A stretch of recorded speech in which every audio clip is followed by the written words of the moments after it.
Assalamualaikum warahmatullahi wabarakatuh. Ila khadridin Nabil Mustafa Rasulillah sallallahu alaihi wasallam wa ala ikhwanihi minal anbiya wal mursalin wal awliya wasyuhada wasyarikin wal malaikatil muqarrabin, khususan sanif handal kitab Syekh Muhyiddin Ibn Arabi wa khususan masyayikhi wa khususan Laumul Fatihah. A'udzu billahi minasyaitonir rajim. Bismillahirrahmanirrahim. Alhamdulillahi rabbil alamin arrahmanir rahim maliki yaumiddin. Iyyaka na'budu wa iyyaka nasta'in ihdinas siratal mustaqim.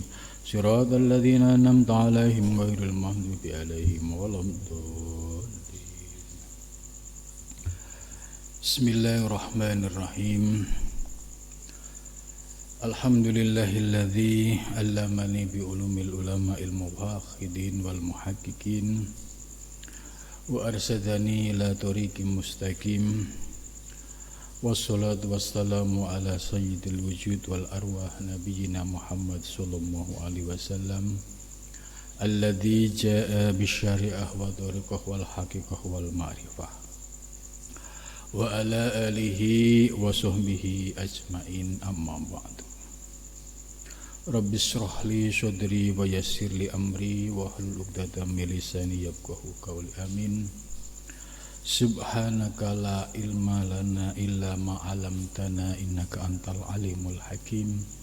La haula wa la quwwata illa billahil aliyyil azim.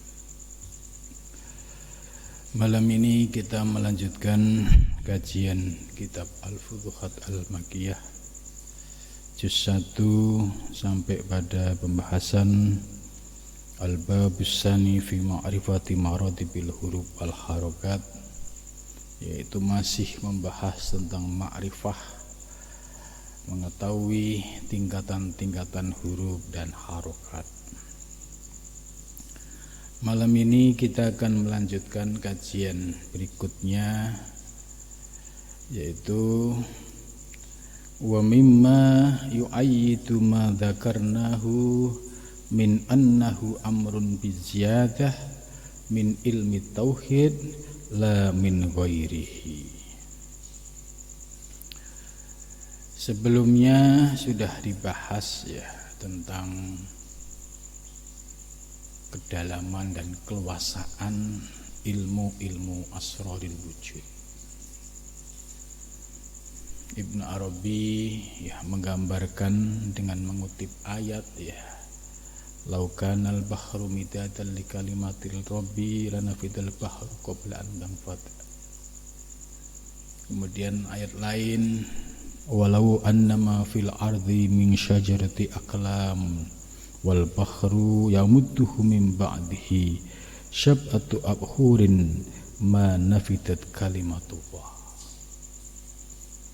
Dua ayat ini menggambarkan bagaimana keleluasaan dan kedalaman ilmu asrarul wujud, yaitu ilmu asrar ilahiyah atau disebut dengan ilmu ketuhanan.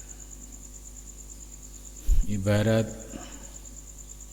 lautan yang tak bertepi, ibarat sumur yang tak terbatas ya, ini menggambarkan bahwa kedalaman ilmu ilahiyah itu terakses langsung dengan sumber ilmu.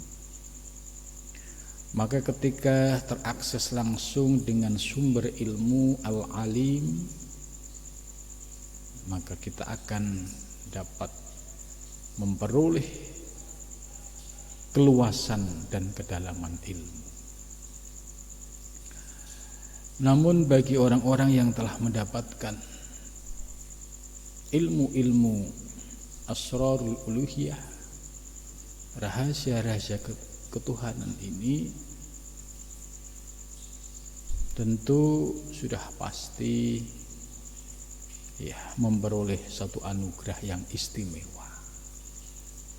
Karena ilmunya tidak berdasarkan referensi buku dari buku, kitab dari kitab, tapi melainkan langsung bersumber dari zat yang memiliki sifat al-alim, yaitu yang maha berilmu.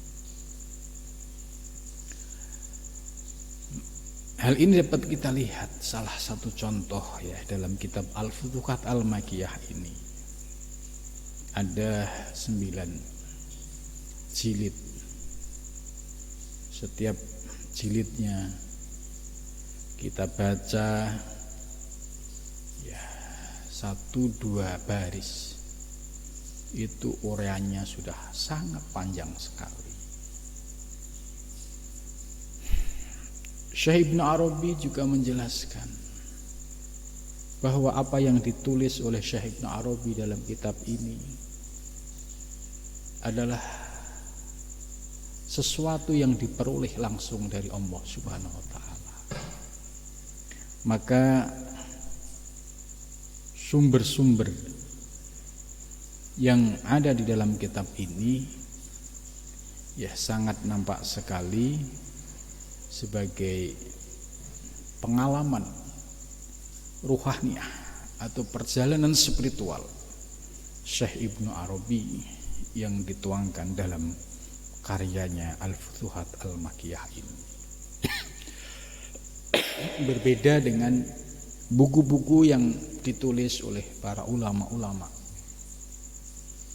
misalnya ahli fikih ya, termasuk para tokoh filosof ya, mereka ya memiliki ilmu ya setelah membaca banyak buku, artinya memiliki landasan-landasan referensi yang menjadi rujukan ilmunya. Namun Syekh Ibnu Arabi ya ini sebagai contoh saja, dan tentu para sufi yang lain juga merasakan hal yang sama. Ya, memiliki karya yang sangat fenomenal ini ya sumbernya adalah sumber dari yang maha berilmu yang tak terbatas.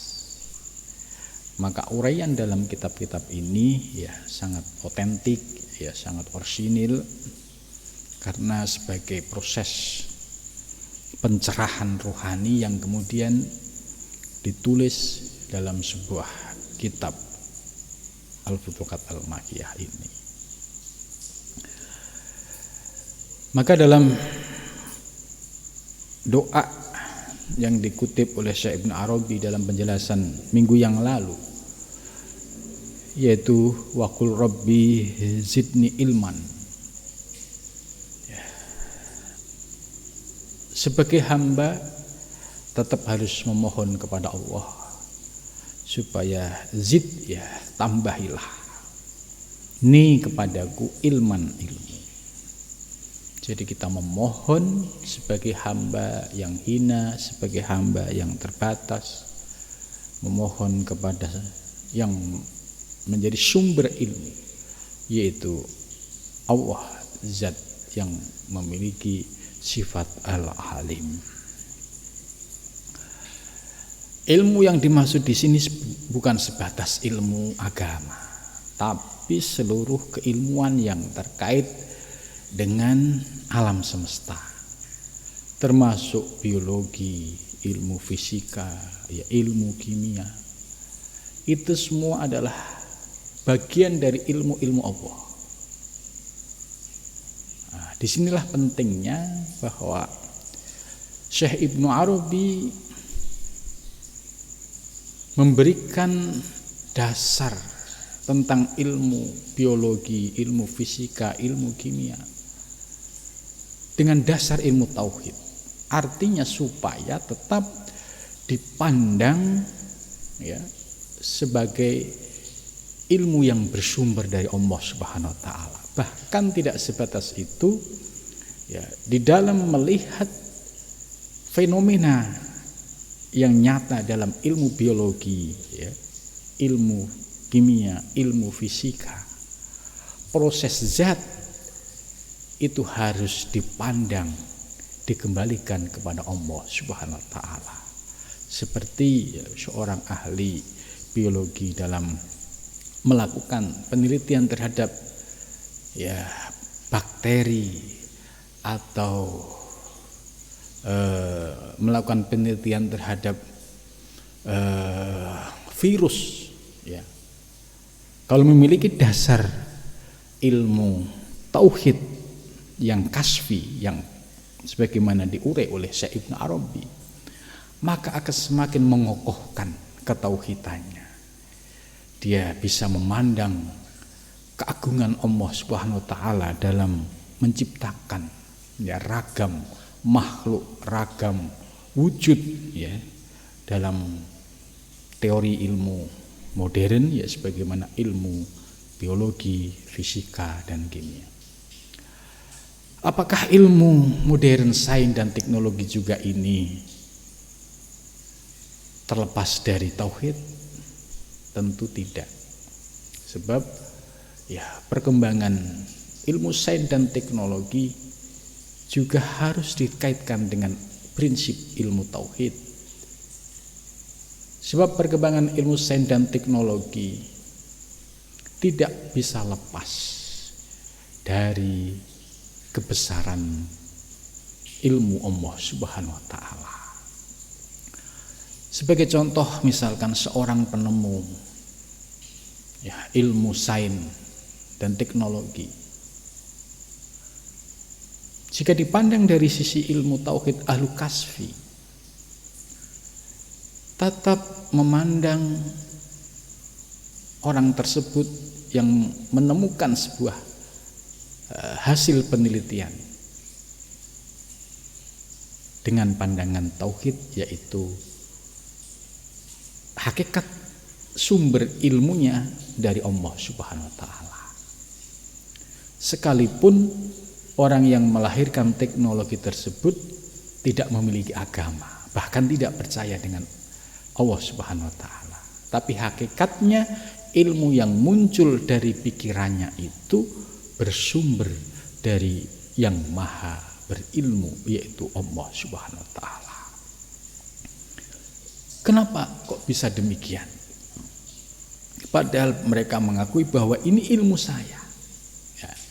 Mereka menganggap ini ilmu saya karena ketidaktahuannya. Coba kalau didasari, dia punya akal, dia punya otak, kemudian otak, akal ini semua bisa aktif, muncul kreativitas, muncul penemuan, muncul penelitian, tidak disadari bahwa sumbernya dari ruh yang disebut di dalam Al-Quran, ruh itu min amri Rabbi. Bagaimana mungkin kalau tidak ada kehendak yang maha berilmu, yaitu Allah Subhanahu wa taala, ilmu itu akan muncul. Maka apapun ide gagasan yang muncul dari seorang ahli ilmu, hakikatnya bersumber dari yang maha berilmu. Nah, inilah kelebihan dari kajian-kajian Syekh Ibnu Arabi, Jadi mengembalikan bahwa kemodernan sains dan teknologi tidak terlepas dari akar spiritual. Jangan sampai dilepas kemudian bahwa ini ilmu-ilmu baru yang ditemukan oleh manusia kemudian dilepaskan dari akar ketuhanan. Karena hakikatnya yang maha berilmu hanya Allah Subhanahu wa taala. Sedangkan proses tajallinya ilmu bisa melalui orang beriman, bisa melalui orang yang tidak beriman. Karena hakikatnya Allah lah yang memberikan ilmu bagi semua makhluk yang ada di alam semesta. Hanya saja keimanan, mata hatinya. Kalau mata hatinya dibuka dengan ilmu ahlu kasfi, maka akan mudah memandang mengembalikan kepada Allah Subhanahu wa taala. Namun jika mata hatinya tertutup, maka dia akan mengakui bahwa ini hasil kajian saya, ini hasil penelitian saya. Ya. Karena apa? Tidak mampu memandang dan mengembalikan kepada Allah Subhanahu wa taala. Nah, ini Syekh Ibnu Arabi ya mendasarkan bahwa ya munculnya ilmu-ilmu sains dan teknologi ini ya termasuk yang akan datang ya, tidak hanya sekarang, yang akan datang nanti itu pun tidak terlepas dari grand design Allah Subhanahu wa taala sebagai zat yang maha berilmu. Wa mimma yu'addu ma dzakarnahu, dan sebagai tanda-tanda atau salah satu dari penguat apa yang sudah aku jelaskan ya, yaitu di atas soal kedalaman ilmu rahasia ketuhanan yang tak terbatas itu ya, min annahu amrun bi ziyadah min ilmi tauhid, yaitu sebagai ya tambahan dari ilmu tauhid, la min ghairihi, tidak dari lainnya.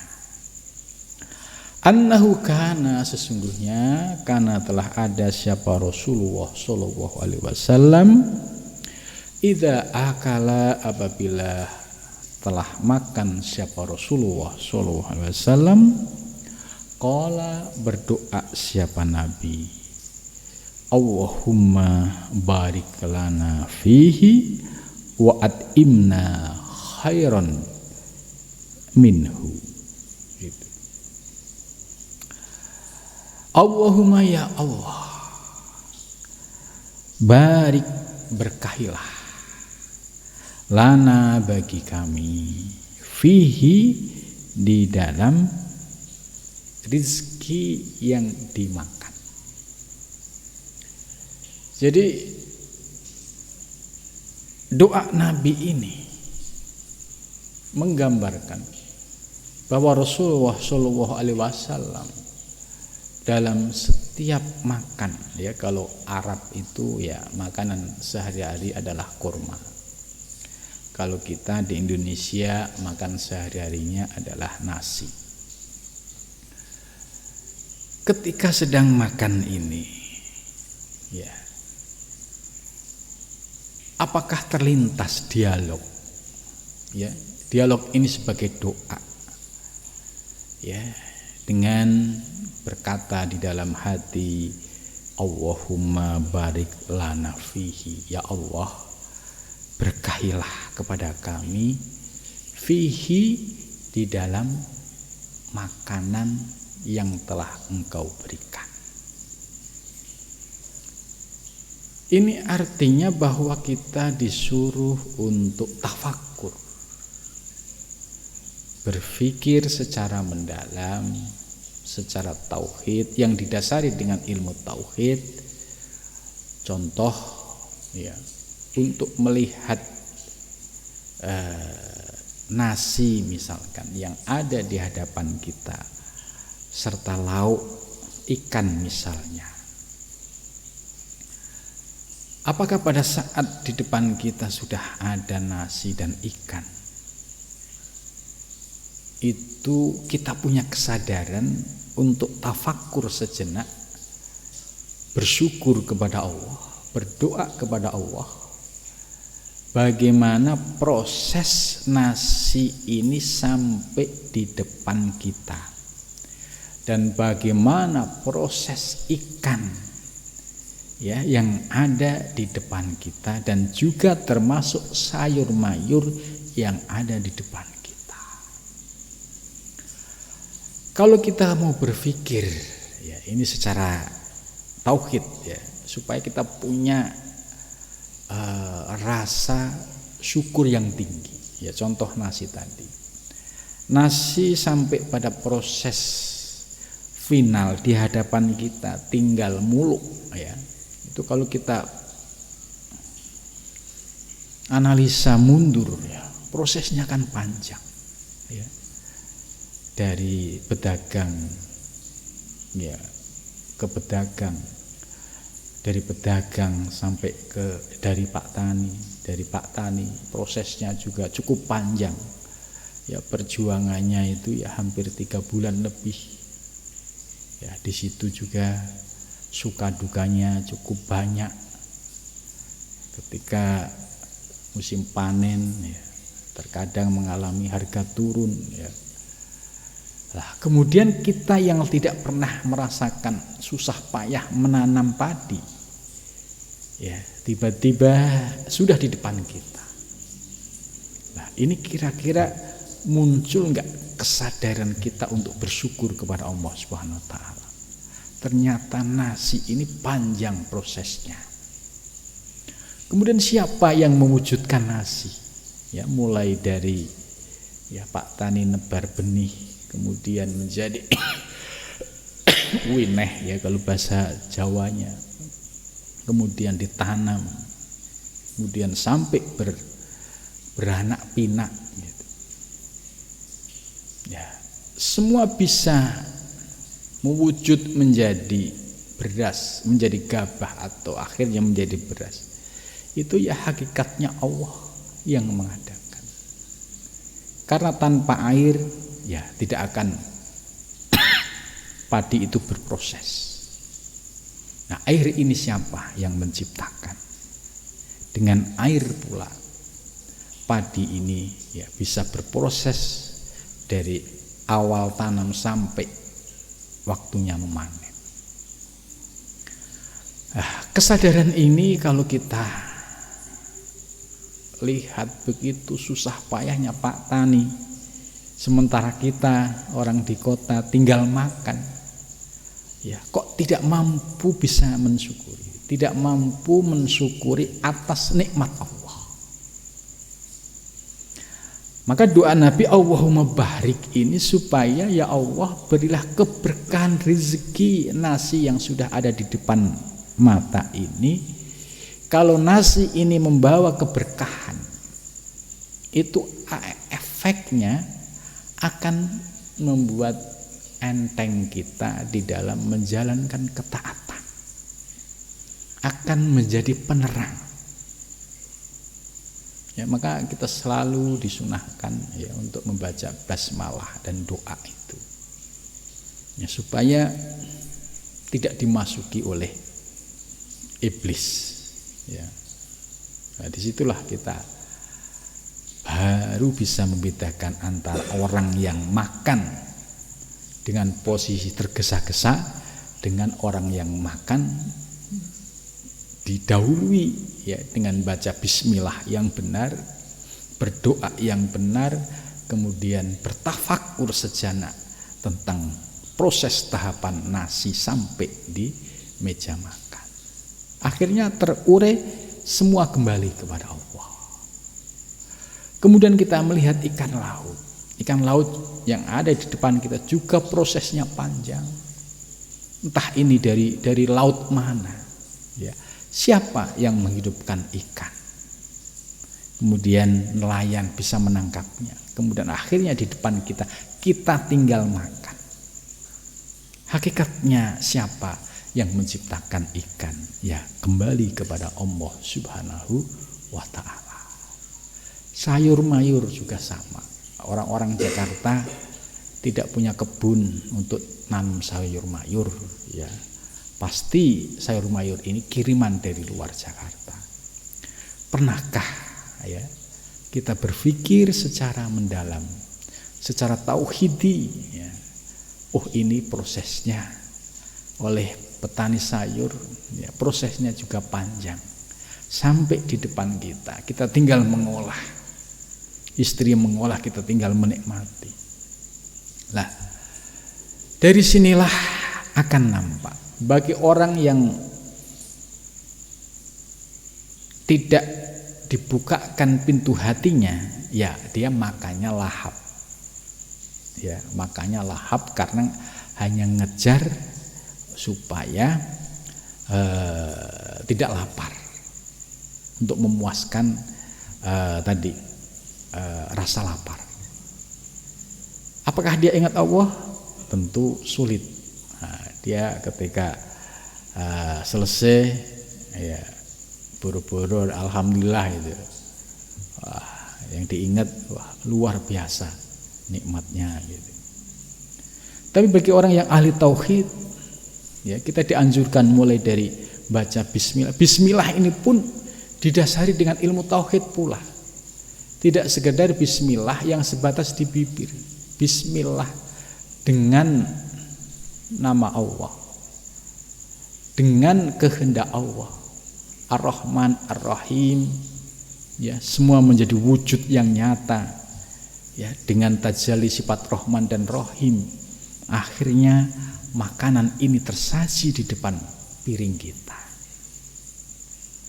Jadi betapa luar biasa anugerah Allah, ya dari kita tafakkur memikirkan apa yang di depan kita secara tauhid, ya akhirnya membuka mata hati kita untuk bersyukur, untuk mengingat kepada Allah Subhanahu wa taala.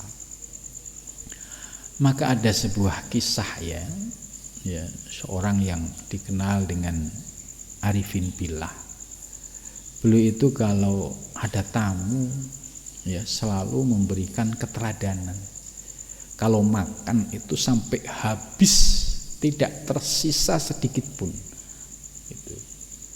Ya, karena ternyata kalau kita urai dari sisi ilmu tauhid sebagaimana dijelaskan Syekh Ibnu Arabi, itu sebagai bentuk kesadaran tentang anugerah Allah yang berupa makanan ya di depan kita ini, bisa menemukan kemakrifahan, bisa mengenal ya siapa yang mengadakan, siapa yang menciptakan. Maka makanan-makanan yang demikian ini akan menambah cahaya, sehingga efeknya apa? Mudah beribadah, mudah untuk bersyukur, ya, mudah untuk melakukan syuhud musyahadah. Ini efek kalau memiliki kesadaran ya secara tauhid dalam melihat sebuah nasi, lauk dan sayur yang ada di piring kita. Maka Allahumma barik lana fihi ini sebenarnya memiliki makna yang sangat dalam. Jangan sampai nasi, makanan yang masuk itu sebatas ya untuk memenuhi perut saja. Ya, jangan sampai seperti ya kambing makan ya, dia tanpa bismillah, tanpa ingat siapa yang memberi makan. Ya. Kalau kita memiliki kesamaan dengan binatang, ketika makan sama sekali tidak mengingat Allah, ya berarti hum kal an'am, mereka sebenarnya seperti al-an'am, yaitu binatang ternak. Kenapa? Ya binatang ternak nggak pernah dia makan ingat Allah. Sama, manusia juga sama, sudah diberikan anugerah makanan yang luar biasa, tapi untuk eling bersyukur kepada Allah itu sangat sulit. Maka bersyukurlah ketika kita makan, sedikit-sedikit ilmu yang kita peroleh dari Syekh Ibnu Arabi ini kita amalkan, sedikit merenung, sedikit berpikir. Ya, kemudian kita subhanallah. Ya, karena melihat dahsyatnya anugerah Allah yang diberikan kepada kita, sehingga rezeki yang kita makan dipenuhi dengan keberkahan. Kemudian setelah doa Allahumma barik lana fihi, diteruskan wa'at imna, ya Allah, dan berilah makanan kami khairon, ya, kebaikan, minhu, darinya. Jadi berdoa kepada Allah, mudah-mudahan ya diberikan makanan yang halal, makanan yang baik, makanan yang memberi keberkahan dalam hidup kita. Ya, sebab hal-hal yang seperti ini ya sangat sulit mencari orang ketika dia makan itu mampu bertafakur panjang. Ya rata-rata orang makan, apalagi kalau makannya itu lapar gitu ya, itu langsung aja disikat, tidak mampu menikmati, mensyukuri dan mengembalikan kepada Allah Subhanahu wa taala. Itu. Nah, di sini sebagai kritik buat kita, ya artinya kalau kita makan sebagaimana ya binatang, ya berarti makan kita itu ya persis makan yang tidak didasari dengan bismillah dan doa, sehingga makannya hanya sekedar untuk memenuhi perutnya. Dampaknya apa? Ya dampaknya ya akan menggelapkan hatinya, tidak menjadikan nur di dalam dirinya.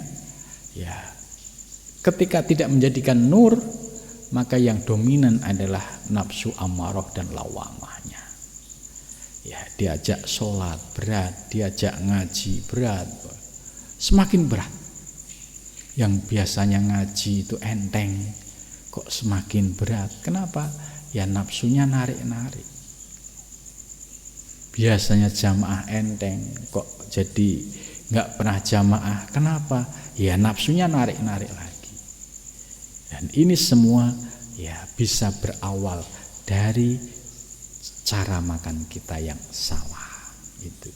Maka kalau kita sudah diberikan ya pencerahan ilmu oleh Syekh Ibnu Arabi, secara bertahap kita amalkan ya dalam kehidupan sehari-hari kita.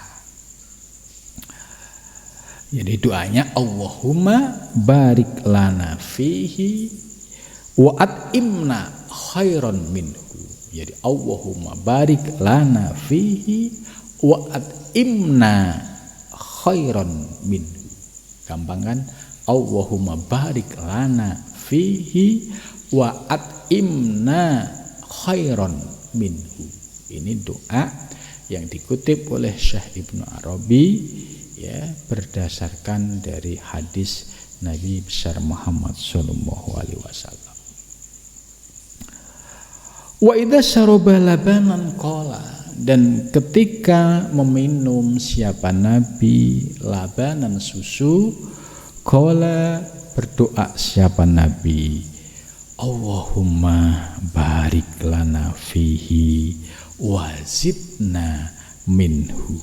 Gitu. Jadi Nabi doanya itu benar-benar dihayati. Allahumma ya Allah barik, berilah keberkahan lana kepada kami ya fihi, di dalam minuman. Fihi itu di dalam minuman yang sedang diminum.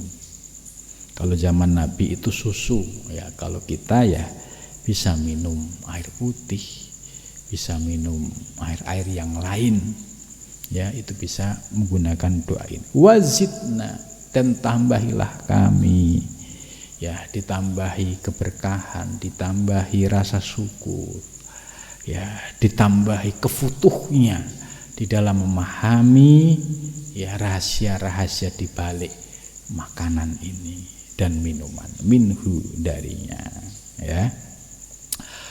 Li'annahu amrun bitolabi ziyadah. Ini sebagai sebuah perintah ya, yang ya sebagai tambahan saja, ziyadah. Sebagaimana tadi amrun biziyadah, sebagai suplemen ya. Tapi suplemen ini ya sesungguhnya sangat fundamental. Karena berawal dari makan ini memiliki efek yang berkelanjutan. Kalau saat makan dan minum ingat kepada Allah, ya insya Allah pada proses berikutnya makan dan minum kita ini akan diberikan keberkahan, sehingga mudah mengingat Allah, mudah melaksanakan ketaatan, mudah sholat malam, mudah zikir malam, mudah menjalankan perintah yang wajib dan yang sunnah. Efeknya seperti itu. Nah, ini sangat berbeda dengan orang yang contoh makanannya kalau makan tidak membaca basmalah dan doa. Ditambah tanpa doa. Ditambah lagi makan dan minumnya dari sumber yang tidak halal. Ya. Ini akan semakin menggelap gulitakan hati. Ya, makanannya hanya berfungsi untuk memenuhi perutnya. Nah, tapi kemudian yang mendominasi di dalam dirinya adalah hawa nafsunya. Kita bisa lihat orang yang makannya dari barang haram, pasti efeknya akan terasa. Ya, semakin berat ibadah, semakin berat ngaji, semakin berat melaksanakan ya sunah-sunah yang lainnya. Boro-boro yang sunah, yang wajib pun ya sudah dilupakan. Ini efek dari makanan yang tidak halal atau makanan yang lupa mengingat yang memberi makan, yaitu lupa kepada Allah Subhanahu wa taala. Wa kana yatadakkaru idza ma yarul laban al-laban alladhi syarabu lailatul isra. Itu. Dan Nabi juga ingat ya ketika melihat susu ya yang diminum oleh Nabi pada malam Isra, Lailatul Isra. Faqala lahu Jibril berkata kepadanya. Ini ketika Nabi minum susu di malam Isra. Asubdal fitrah asaballahu bika ummataka. Engkau telah memperoleh al-fitrah, kesucian. Asoba, maka akan memperoleh siapa Allah bika, dengan dirimu, ummataka, kepada umatmu. Jadi Jibril berkata kepada Nabi Muhammad ya ketika minum susu yang disertai dengan doa-doa tadi, ya beliau asabtal fitrah, hai Nabi Muhammad, engkau telah memperoleh kefitrahan. Ya, karena kefitrahan itu adalah ketauhidan. Ini yang sebagai esensi. Karena Kanjeng Nabi memperoleh kefitrahan tadi, maka sebab itu Allah memberikan pula kepada umatmu. Maka kita bersyukur kalau kita sebagai umat Kanjeng Nabi Muhammad ya mendapatkan percikan-percikan, limpahan-limpahan dari ilmu-ilmu ilahiyah ini. Ya, sampai sebutir nasi pun kita bisa bertafakur secara mendalam sampai mensyukuri kebesaran Allah. Nah, sesungguhnya anugerah ini ya sebagaimana disampaikan oleh Jibril, ini sebagai anugerah ya yang diberikan oleh Allah kepada umatnya Nabi Muhammad sallallahu alaihi wasallam. Tapi umat yang bisa seperti ini kan illa qalil, sedikit. Ya, kebanyakan makan ya sudah buru-buru ingat Tuhan, baca doa pun terkadang lupa. Itu karena apa? Lihat menunya. Jadi, sebenarnya indah ilmu yang diajarkan Ibnu Arabi itu sangat indah ya. Melihat sambal terong ya, itu kalau dipandang dengan ilmu tauhid itu nikmat. Ya, ditambah lagi melihat ya nasi biryani ya. Itu kalau dilihat dengan ilmu tauhid semakin indah, semakin nikmat gitu. Begitu juga makan sambal sama kerupuk, kalau dipandang dengan ilmu tauhid juga akan terasa nikmat. Itu. Ini efek dari keberkahan tadi. Itu.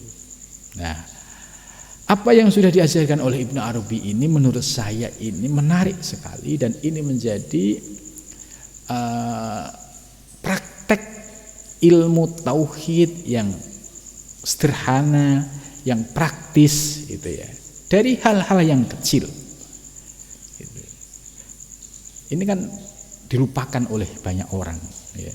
Kebanyakan ya orang makan bismillahirrahmanirrahim, Allahumma ada benar, tidak sampai diure, dikaji secara mendalam. Itu. Padahal ya Syekh Ibnu Arabi menjelaskan bahwa ya, kefitrahan yang diperoleh oleh Nabi ini juga akan membias kepada umat-umatnya. Maka apabila kita mendapatkan bias cahaya tauhid pada saat kita makan, minum, itu sesungguhnya bias yang sumbernya dari Kanjeng Nabi besar Muhammad sallallahu alaihi wasallam. Itu. Wal fitrah, dan bermula fitrah ilmu tauhid, yaitu ilmu tauhid. Allati fatarallahu al-khalqa, yang telah menciptakan siapa Allah al-khalqa makhluk. Jadi Allah telah menciptakan al-khalqa makhluk. Makhluk ini ya masih Allah, itu makhluk. Selain Allah adalah makhluk. Nasi makhluk, sayur makhluk, ikan masih Allah, termasuk diri kita juga makhluk ya. Alaiha, atasnya, khina ashhadahum, ketika saat Allah meminta kesaksian mereka, khina khobadhum min durihim, saat ya, Allah menggenggam mereka ya, min duhurihim ya, dari tulang rusuknya ya. Alastu birabbikum, itu. Alastu birabbikum, ini pertanyaan saat kita berada di alam arwah ya. Di alam arwah itu berarti kita belum nyata di alam atsam ini alam atsam. Sebelum alam atsam kita di alam misal, yaitu di rahim ibu. Sebelum ya nutfah itu berproses ya, alam ruh sudah ada ya, ruh sudah ada di alam arwah. Nah, pada saat ruh berada di alam arwah, maka dihitab oleh Allah, alastu birabbikum, bukankah aku ini Tuhanmu? Qalu bala sahidna ya. Qalu, semua ruh menjawab, termasuk ruh kita pada saat itu, bala jih Gusti, sendiko Gusti. Jadi ya, ketika ada pertanyaan apakah aku ini Tuhanmu ya, semua ruh menjawab, termasuk ruh kita, bala sahidna, jih Gusti, sendiko dawuh, hamba menyaksikan. Nah, ini merupakan fitrah tauhid. Kita langsung mukhotob ya, berhadapan ya, dengan pertanyaan alastu birabbikum, kita menjawab bala sahidna, jih Gusti, sendika dawuh Gusti, kami telah menyaksikannya. Nah, ini yang disebut dengan fitrah ketauhidan, itu sudah ada pada tiap ruh pada zaman kita berada di alam arwah ya. Fasyahadu, maka mereka semua menyaksikan ar-rububiyah, yaitu sifat ketuhanan. Semua menyaksikan sifat rububiyah. Qabla kulli syai'in, sebelum tiap-tiap sesuatu. Walihada, dan karena itu ta'awwala ya, mentakwil siapa Nabi sallallahu alaihi wasallam al-labana, susu, lima syarabahu fin naumi ya, sebagaimana yang diminum ketika tidur, wa nawala fadlahu Umar, dan memperoleh keutamaannya siapa Umar, kila dikatakan ma awal tahu ya Rasulullah, qala al ilmu. Jadi Umar ini termasuk sahabat yang mendapatkan kecipratan ilmu ini. Maka Umar berkata, ya Rasul, apa yang pertama kali bagimu engkau lakukan? Qala menjawab al-ilmu. Ternyata ilmu memahami ya, sebuah susu yang sudah nyata di depan kita. Padahal kalau lihat prosesnya, ya, misalkan ya, susu dari onta atau dari kambing, ya, itu prosesnya kan cukup unik, ya, dari makanan berupa rumput dan sebagainya, kemudian akhirnya menjadi susu yang siap untuk kita makan. Nah, pada saat makan ini kira-kira kita eling nggak sama Allah yang menciptakan susu yang sudah di hadapan kita? Maka ilmu yang semacam ini adalah ilmu fitrah, ilmu tauhid, ya, karena sangat sedikit sekali orang yang saat minum terkoneksi ingat kepada Allah Subhanahu wa ta'ala. Dan ini Syekh Ibnu Arabi sudah menyampaikan soal rahasia ilmu ini.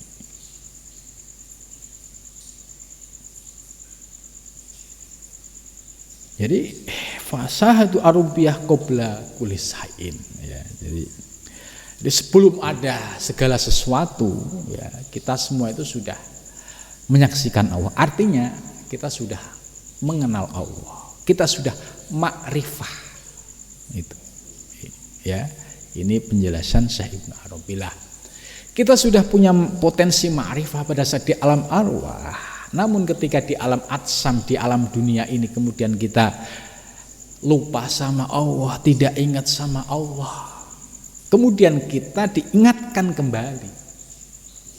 Ya, dijewer oleh Ibnu Arabi, diingatkan ini loh hakikatnya yang kamu makan, kamu minum, kalau kamu renungi secara mendalam itu sampai kepada tingkatan tauhid, nah itu justru bisa menambah syukurmu, syuhudmu kepada Allah Subhanahu wa ta'ala. Jadi praktek tasawuf ternyata dari hal-hal yang sepele, ya, soal makan. Tapi Ibnu Arabi, ya, membimbing, mengajari kita, ya, bagaimana cara makan yang benar, yang sesuai dengan ilmu tauhid.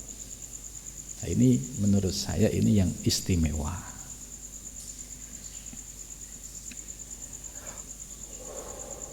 Nah, kemudian falola hakikatan munasabatan bainal ilmi wal laban jami'ah ma dhuharu bi suratihi fi alamil khayal.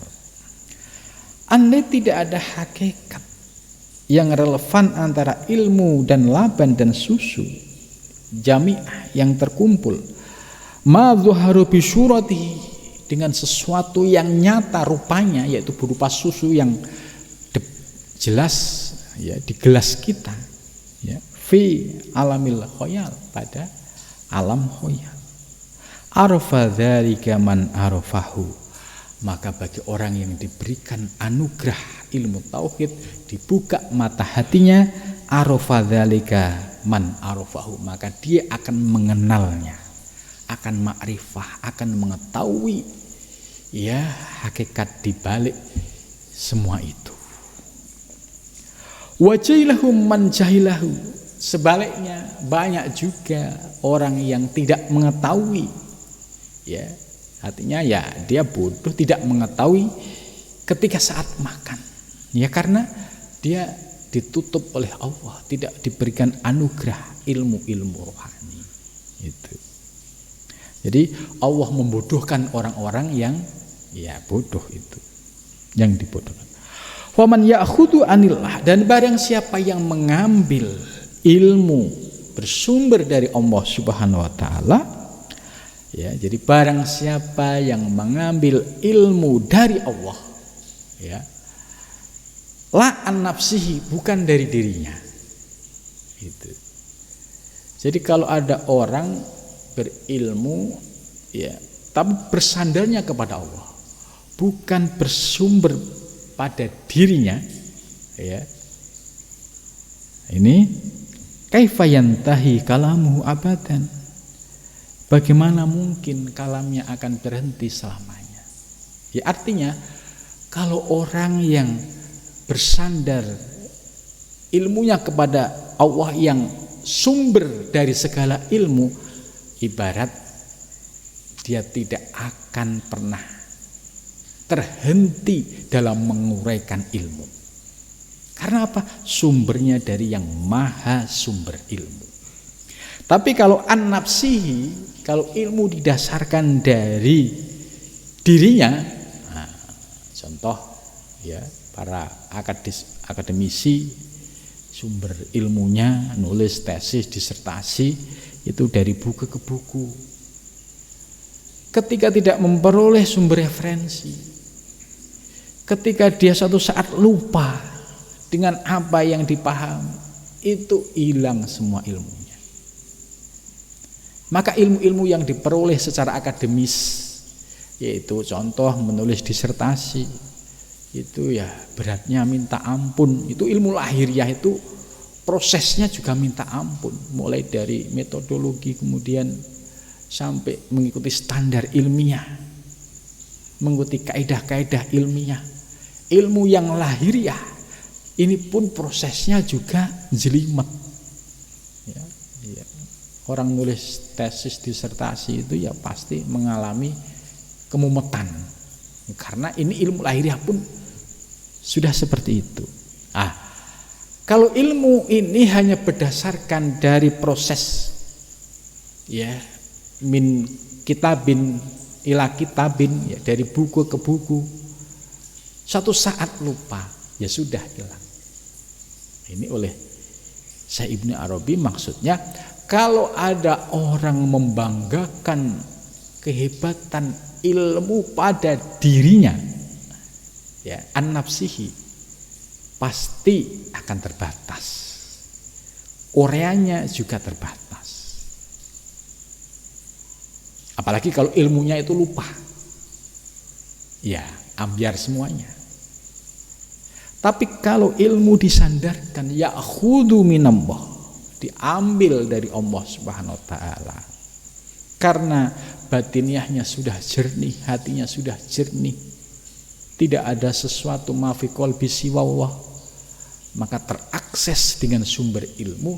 Ilmu inilah yang oleh Syekh Ibnu Arabi dikatakan, dia kalau menulis, dia kalau berbicara tidak akan pernah berhenti. Kaifa yantahi kamalu kalamu, bagaimana mungkin dia akan kalam itu bisa berupa ceramahnya atau bisa berupa tulisannya, itu tidak akan pernah berhenti.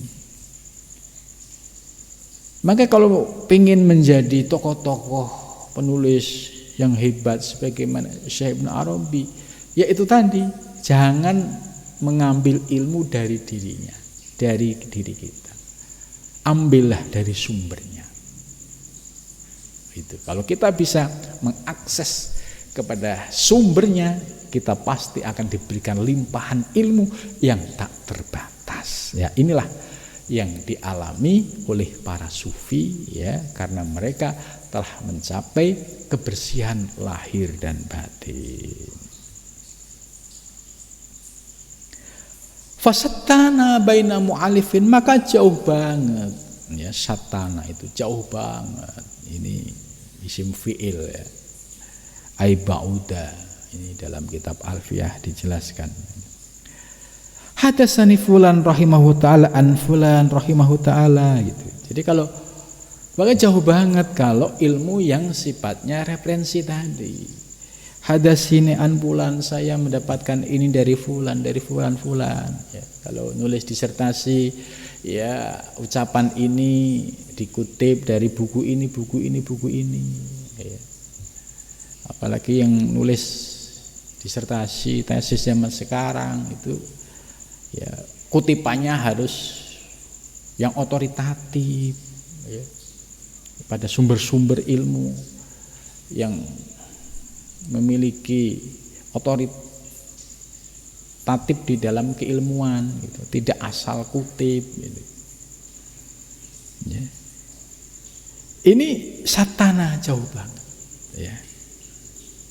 Membandingkan antara orang yang ilmunya dari buku ke buku atau dari riwayat ke riwayat.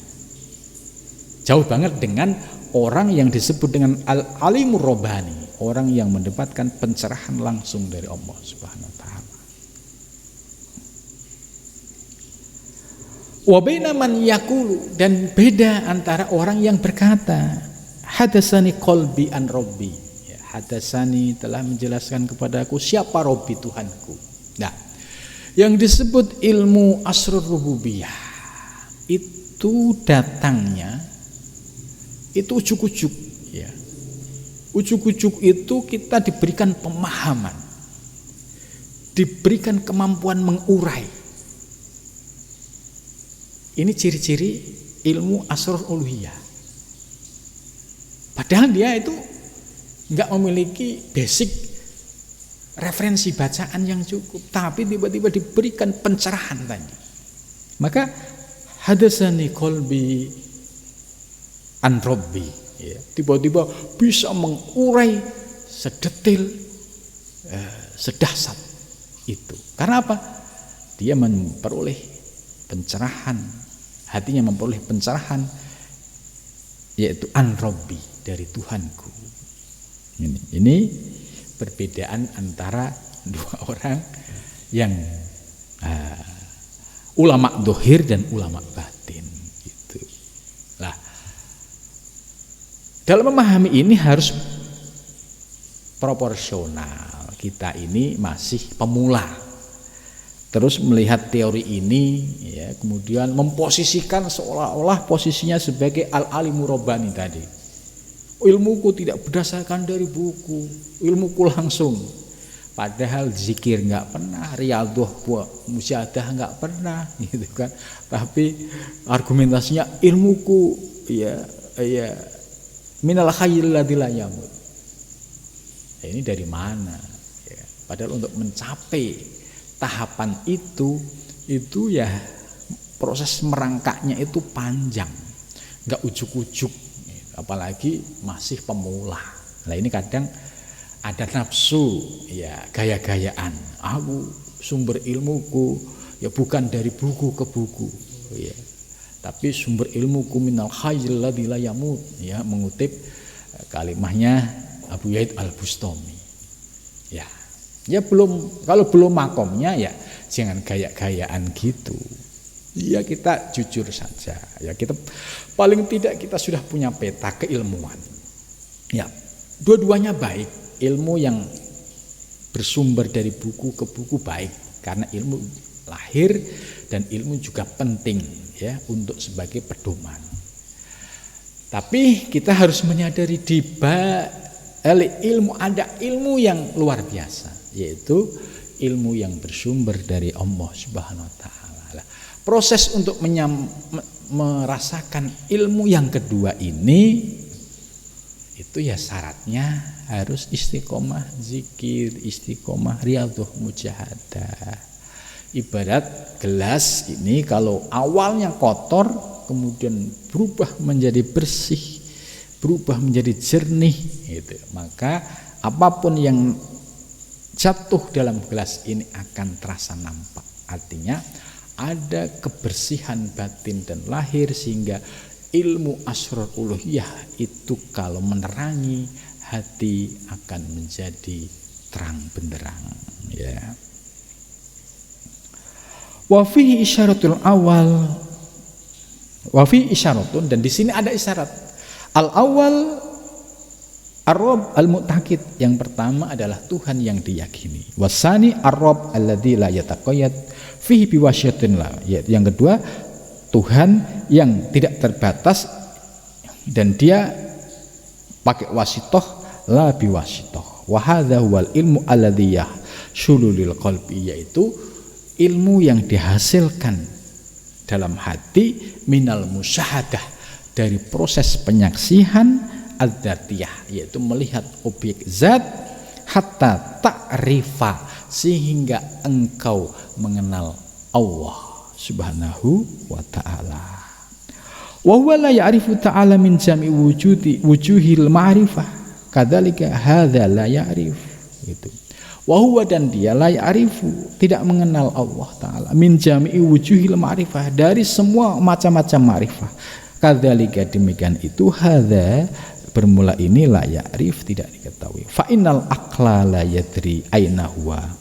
Sesungguhnya akal itu sangat terbatas, tidak tahu dari mana dia. Fa inna matlabahul aqwan, karena sesungguhnya yang menjadi objeknya adalah alam semesta.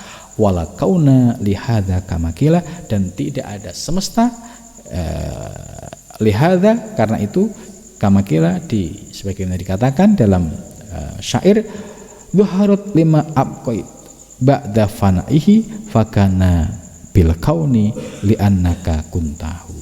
Nah, ini yang dimaksud oleh Syekh Ibnu Arabi, bahwa akal ini ya terbatas, ya tidak tahu aina huwa. Ya, karena itu bagi yang sudah mendapatkan pencerahan ilahiyah, mampu memahami hakikat ya wujud di alam semesta, kemudian bisa mempraktekkan dalam kehidupan sehari-hari, niscaya ini satu anugerah ilmu lahir dan batin yang kenikmatannya ini luar biasa, yang dirasakan para arifin billah dan para kekasih-kasih Allah. Mudah-mudahan kita yang awam ini diberikan istiqomah untuk selalu ngaji dan merangkak untuk mengamalkan dari tahap setahap. Mudah-mudahan diberikan anugerah ma'rifah, anugerah usul ilallah subhanahu wa ta'ala. Mudah-mudahan pengajian membawa manfaat. Wal muwaffiq. Assalamualaikum warahmatullahi wabarakatuh.